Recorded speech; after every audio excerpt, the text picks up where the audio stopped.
तुझी चाखली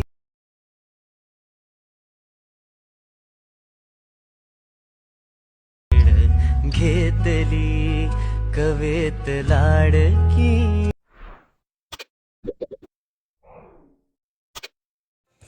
कॅपकटमध्ये photo add केल्यानंतर रेशोचं अँगलवर click करायचं. 9.60 हा रेशो सिलेक्ट करायचा. त्यानंतर फोटोला असा झूम करून प्रॉपरली सेट करायचं. त्यानंतर हा राहिलेला भाग डिलीट करायचा. त्यानंतर तुम्हाला मी मटेरियलमध्ये दिलेला बीटमार्कचा व्हिडिओ ॲड करून घ्यायचा. व्हिडिओ ॲड करून घेतो मी. व्हिडिओ ॲड करायचा. त्यानंतर ऑडिओ म्हणून एक्स्ट्रॅक्ट करून घ्यायचं आणि सॉन्ग हा स्टार्टिंगपर्यंत घ्यायचा आणि बीटमार्कचा व्हिडिओ पण स्टार्टिंगपर्यंत घ्यायचा.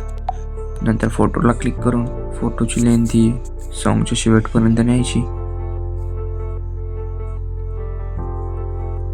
नंतर तिथे बीट दिसेल तिथं स्प्लिट मारायचं. एकदम स्प्लिट मारून घेतो.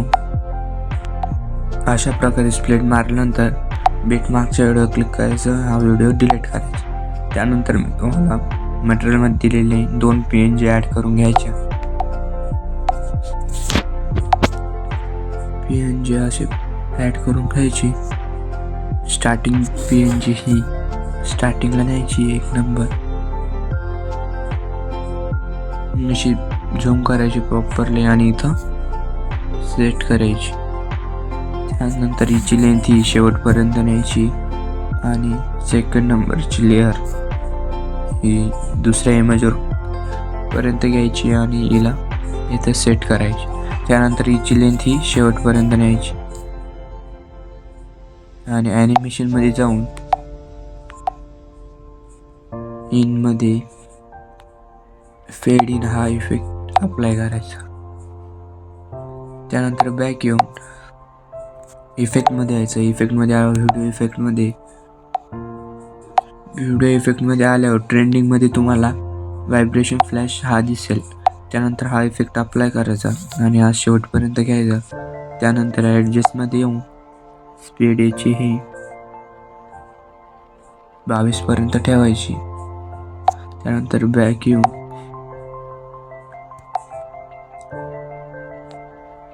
दोन्ही इमेजच्या मध्ये बरोबर ह्या क्लिपवर जायचं आणि त्यानंतर ट्रेंडिंगमध्ये आपल्याला एक खाली स्क्रोल केल्यावर एक आपल्याला इफेक्ट दिसेल ग्लॅरी 2 म्हणून. हा इफेक्ट अप्लाय करायचा. त्यानंतर 2nd 3rd इमेजला येऊ परत.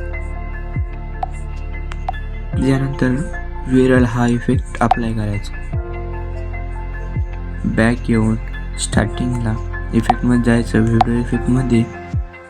त्यानंतर आपला हॅलो ब्लर हा इफेक्ट दिसेल तो अप्लाय करायचा. त्याची लेंथ ही 2nd इमेजपर्यंत ठेवायची आणि बॅक यायचं.